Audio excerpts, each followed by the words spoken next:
Hi guys, Korean movie recapped here. Before we start, warning. Spoilers ahead. Today, I'm going to recap one of the best Korean war movies released in 2011, called The Front Line. This movie tells the story of a South Korean soldier who is assigned to investigate a case in the middle of the civil war between South Korea and North Korea.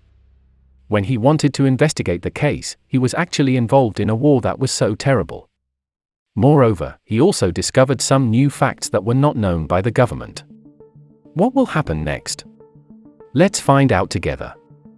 At the beginning of the film, it is shown that negotiations are underway to end the Korean War. However, when determining the division of territorial boundaries, a dispute arose between the two camps. Aerok Hill became a contested place for both camps and no results were achieved, so the meeting ended in vain.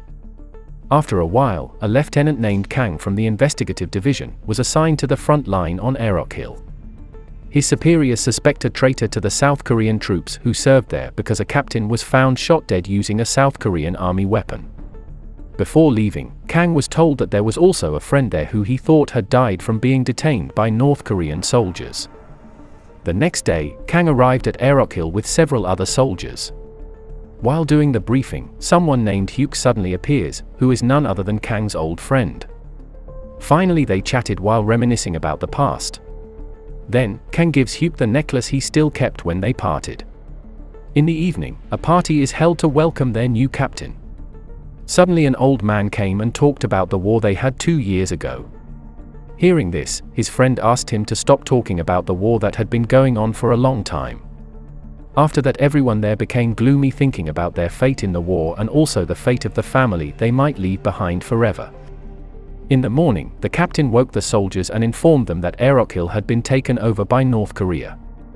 As they head to the battlefield, they see North Korean soldiers building a bunker. Then one of them disguised himself as a North Korean soldier and came up to them. Instantly, the North Korean army could be paralyzed. Then, they went and blew up the bunker. Finally, they arrived at the trench and joined the rest of the army. After that, Allied bombers bombarded the North Korean-held Aerok Hills. After the bombing was over, the South Korean troops advanced and attacked the North Korean troops. After going through such a fierce war, South Korean troops managed to reclaim Aerok Hill. After that, Hyuk and company entered the bunker to eat and drink there. Seeing this, Kang was confused and asked where the food and drink supplies came from. One of them replied that all this came from the North Korean army. Then, Kang points a gun at those who suspect them of being traitors. Finally, Hyuk says that Aerok Hill has changed hands more than 30 times. Both South Korean and North Korean soldiers left their belongings in the bunker. Not only goods, there are also letters from North Korean troops that were entrusted to be sent to his family in South Korea. Hearing this, Kang lowered his gun and left, but Hyuk followed suit. Then Kang again asks about the death of a captain in the squad.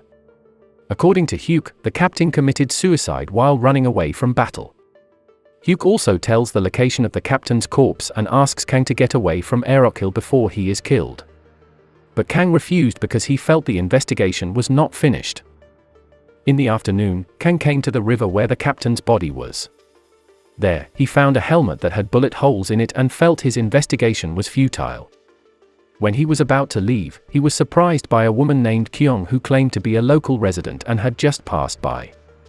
Later, Kang gave her chocolates and asked her to go home. The next day, war broke out again in Aerok Hill until several times they took and lost control of the place. Long story short, the South Korean army again managed to seize the hill. Hyuk and his friends head back to the bunker to open goods from North Korea. In the pile of items, there is a letter containing a photo of a woman who was asked to be sent to her parents. And it turns out that the photo is a photo of Kyung that Kang met at the river earlier. Hyuk is dumbfounded, then he keeps the photo and tells Kang that the woman in the photo is his future wife. After a while, there was information about the troops in the north losing contact.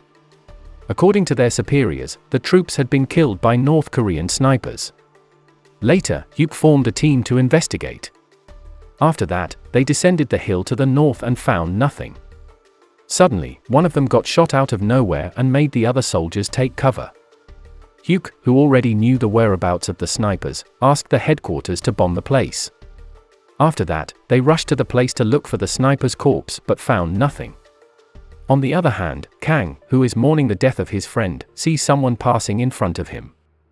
He immediately chased after the person. When he managed to catch up, Kang could only be silent because the sniper was Kyung, the person he met before. Finally, Kyung left freely, leaving Kang, who was still silent. When they returned to base, one of the soldiers took another soldier hostage and asked the whereabouts of his army.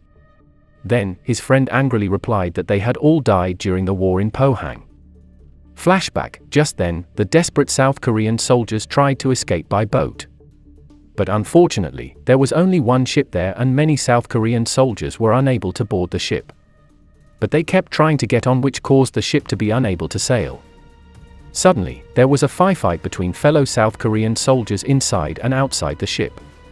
In the end, many South Korean soldiers died because of that. Flashback end. On the other hand, North Korean troops are devising a strategy to start a war. With help from other countries, they plan to attack directly at the headquarters of the South Korean army. Hearing the news, the captain ordered the South Korean troops to fight them. However, one of them refused to know that the South Korean troops were outnumbered. But stubbornly, the captain called the man a dissident and pointed a gun at him. In the end, they had to obey their captain's ridiculous directions. In the evening, the South Korean troops were already in a position to wait for the opponent. Suddenly, rain fell and blocked their view. From a distance, it seemed that there were too many enemy troops. Finally, that's the moment when a shootout occurred between the two camps. After that, Kang and his friends reported to their captain that they were going to lose and asked him to withdraw the troops. After the captain contacted the base, it turned out that they were not allowed to retreat. During a dispute between them, Hyuk suddenly shoots the captain and says he will lead them all and then orders his troops to retreat. Kang, who doesn't accept Hyuk's actions, points a gun at him. Seeing that, Hyuk challenges Kang to kill him on the condition that Kang is responsible for securing the rest of his army. Hearing that, Kang felt helpless and slowly lowered his gun. Then, they rushed to escape from the attack of the North Korean army. In the morning, Kang and Hyuk again argue about the captain's murder. Suddenly, their friend is shot by Kyung, the sniper from North Korea. In fact, Hyuk was also shot in the stomach. Later, they split up to divert Kyung. However, Hyuk instead tries to shoot the sniper back. But when he finds out that the sniper is Kyung, Hyuk doesn't shoot her and instead gets shot again by Kyung. Before Hyuk died, he tells Kang that the South Korean and North Korean troops have killed each other, so they deserve to go to hell. After a while, the South Korean headquarters received a ceasefire announcement. All the soldiers are happy that they don't have to fight anymore until they see Kang carrying Hyuk's body back to base. Suddenly, their cheers stopped and were replaced by cries of sorrow. After that sad moment, they washed themselves in the river. Suddenly, North Korean troops are seen passing by. Those who were still used to fighting, reflexively brandished their weapons. Then, the South Korean soldiers said goodbye to the North Korean soldiers. Those who are actually brothers, were forced to separate because of the war. Suddenly, Kang approaches Kyung and returns the photo that Hyuk previously kept. Then, Kyung looked at the photo and saw that Hyuk's name was there. Moments later, a commander came to the South Korean headquarters and read out the contents of the ceasefire agreement. However, it turned out that the deal only took effect at night. So there are still a few more hours until this deal is recognized. Then the commander asked them to fight it out until the deal took effect. Likewise with the North Korean side, who were asked to fight it out in the remaining time. After that, they got ready in the trenches. Some of them started crying because they had to go back to war. Suddenly there was the sound of soldiers singing songs in the vanguard from the north side. North Korean soldiers sing a song that reflects the plight of frontline fighters with wisdom. Then, the South Korean soldiers greeted them by singing along. After the chant was over, the final battle on Aerok Hill began. Bravely, South and North Korean troops fought for their territory. One by one, they fell.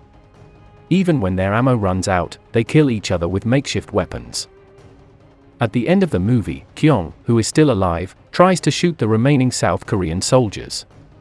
Kang, who passed by, was shot in the leg. Unfortunately, Kyung's bullet runs out and is finally killed by Kang with a knife stuck in her chest. After that, the only remaining North Korean captain from North Korea is visited by Kang, the only remaining member of the South Korean army. The captain was already seriously injured and just waiting to die.